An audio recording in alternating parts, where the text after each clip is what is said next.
Pernah nggak kalian kepikiran gini, dapat proyek dari pemerintah, harusnya kan seneng ya, kliennya jelas, negara gitu loh. Orderannya mungkin bakal gede, kelihatannya bakal stabil. Tapi kok ya ada aja ceritanya vendor lokal, pengusaha kecil menengah yang malah kelimpungan bahkan sampai gulung tikar gara-gara proyek dari negara. Contoh paling barunya yang lagi rame adalah kasus dapur MBG. Catering yang katanya menyuplai buat program makan bergizi, malah tutup karena tagihan hampir 1 M belum dibayar sama pemerintah, teman-teman. Aneh nggak sih? Harusnya kan proyek pemerintah itu jadi angin segar buat ekonomi lokal, buat UMKM, tapi faktanya malah jadi mimpi buruk buat mereka. Nah, kali ini kita nggak cuma mau ngebahas dapur MBG doang, kita juga bakal ngomongin kenapa sih proyek-proyek pemerintah itu seringkali punya reputasi menyiksa vendor lokal, dalam arti merugikan UMKM, entah itu soal pembayaran yang telat, harga yang ditekan habis-habisan, aturan main yang ribet, atau kombinasi semuanya. Jangan lupa traktir kuah kopi dan mari kita bahas.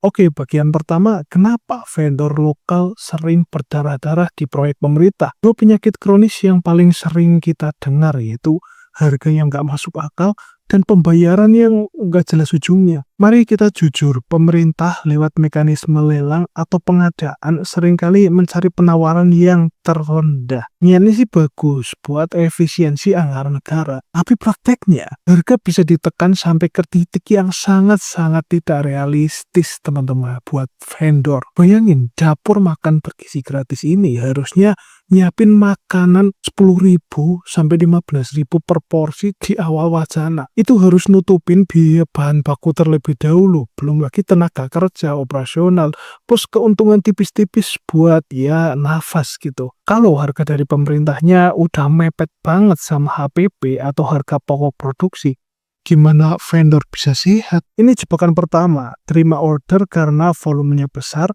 tapi marginnya tipis banget. Bahkan minus kalau nggak hati-hati soal penghitungan. Jebakan kedua yang lebih ngeri, yaitu pembayaran. Siapa sih yang nggak tahu kerumitan birokrasi pencairan dana pemerintah? Prosesnya panjang, dokumennya itu tebelnya lebih daripada skripsi kuliah. Belum lagi harus nunggu SPJ atau surat pertanggungjawaban. Belum lagi nunggu tanda tangan dari pejabat A, B, C, nunggu daftar isian pelaksanaan anggaran cair, dan 1001 alasan lainnya, teman-teman. Buat vendor kayak MBG yang butuh duit sekarang buat bahan besok, buat bayar gaji minggu depan, sistem pembayaran model kayak gini mematikan banget, teman-teman. Mereka ini bukan perusahaan raksasa yang punya cadangan kas triliunan. Mereka tentu saja butuh cash flow yang lancar buat muterin roda bisnis sehari-hari mereka. Ya, kalau nggak ada uang, mau beli belanjaan pakai apa ya? Jadi ketika pembayaran macet berbulan-bulan, bahkan sampai nilainya numpuk jadi 1 miliar,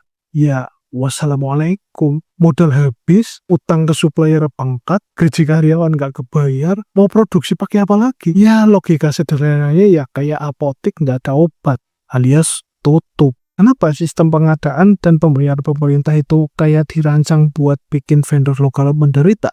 Yang pertama, power imbalance atau ketidakseimbangan kekuatan. Jujur aja posisi tawar vendor lokal itu lemah di hadapan negara, teman-teman. Vendor seringkali nggak punya pilihan selain nurutin aturan main yang udah ditetapin dari sana. Mau protes soal harga, takut di blacklist ya kan. Mau nagih pembayaran yang macet, prosesnya ya tahu sendiri kayak gimana. Kadang dilempar sana sini juga. Sedangkan di sisi lain, vendor butuh proyeknya. Jadi mereka cenderung ya nerimo ae, wong dia ngerti apa. Kedua, fokus ke harga termurah, bukan kualitas ataupun keberlanjutan. Sistem tender yang obsesif sama harga terendah seringkali mengorbankan kualitas dan yang lebih parah, keberlanjutan vendornya. Pemerintah mungkin hemat di awal tuh, tapi kalau vendornya bangkrut, programnya juga nggak jalan, ujung-ujungnya negara juga yang rugi kan. Atau vendor terpaksa buat nurunin kualitas biar HPP-nya masuk. Yang rugi ya jelas banget, siapa coba? Yaitu penerima manfaat program ini. Dalam kasus ini adalah anak-anak sekolah. Ketiga, birokrasi sama dengan raja. Sistem birokrasi yang berlapis dan kadang nggak efisien, itu jadi raja yang paling berkuasa. Pencairan dana seringkali tergantung apa coba? Tergantung mood. kecepatan kerja, bahkan kepentingan oknum di dalam birokrasi itu sendiri. Vendor di luar sistem cuma bisa ya nunggu dan berharap. Tapi yang jelas bukan cuma berharap sih, tapi nunggu. Ujung-ujungnya apa? Nggak cair.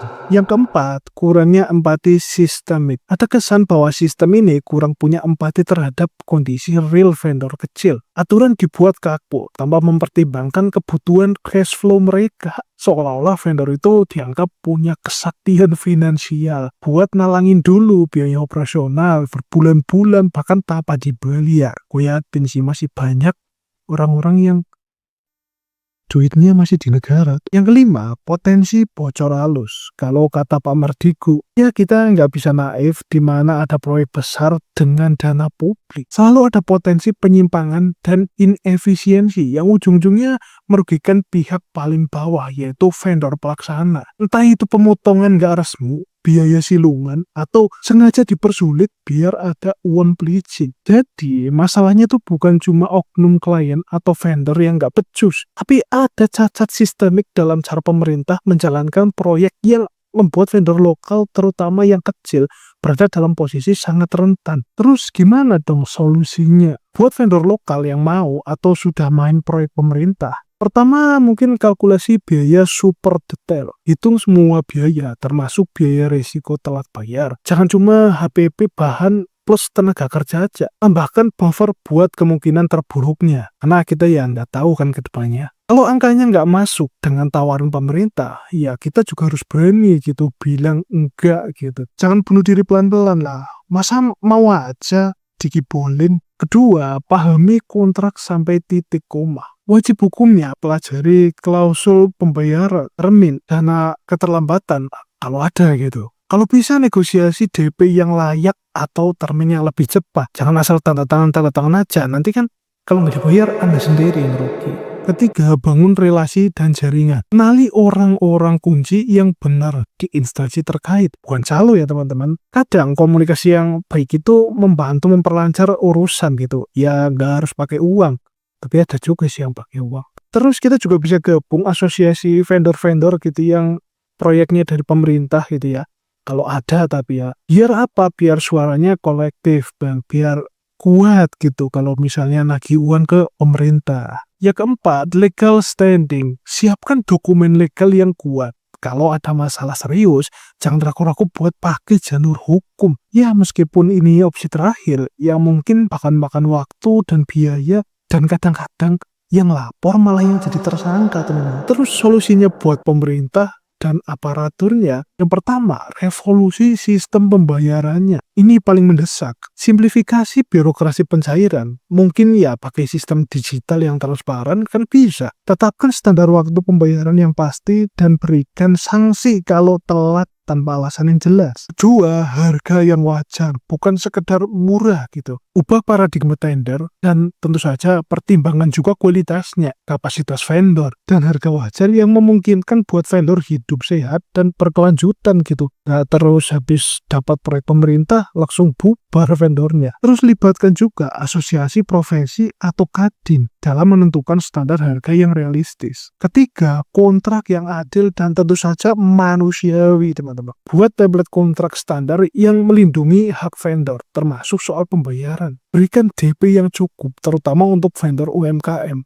Soalnya kalau nggak di DP, ya nanti, ya gimana ya? Uangnya belum ada, proyek udah jalan, terus dibayar. Keempat, pengawasan dan akuntabilitas internal. Berantas pungli atau praktek mempersulit pencairan di internal birokrasi. Biar apa? Biar kemudahan bagi vendor untuk melapor jika mengalami masalah pembayaran itu semakin mudah. Dan gue yakin ini juga bukan hal yang mudah karena di setiap instansi, di setiap apapun, pasti ada oknumnya. Nah, kasus dapur MBG ini harusnya juga jadi tamparan keras. Dan ironisnya, kalau program yang tujuannya mulia buat rakyat malah membunuh pengusaha lokal maksud gua, yang jadi tulang punggung pelaksananya, sudah saatnya pemerintah berbenah lah menurut gua, dan vendor juga makin cerdas gitu. Kalau enggak, cerita kayak dapur MBG ini yang masih ada utang, maksudnya pemerintah masih ngutang 1 M itu, bakal terjadi lagi. Dan sebenarnya teman-teman, program MBG atau makan bergizi gratis atau program makan di sekolah kita lah intinya,